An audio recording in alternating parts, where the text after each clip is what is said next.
I started with Kung Fu when I was 14. I used to copy Bruce Lee's tactics by watching his films. I even learned to use the nunchaku this way.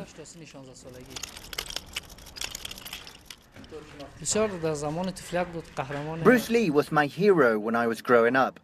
I used to dream about him and of becoming a second Bruce Lee for my people.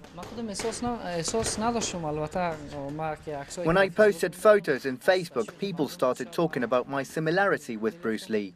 When I looked at those photos and those of Bruce Lee, I actually could see the similarity, which is why I changed my Facebook name to Bruce Hazara, which is like Bruce Afghan. I think Bruce Lee was a role model, as an athlete and as a character.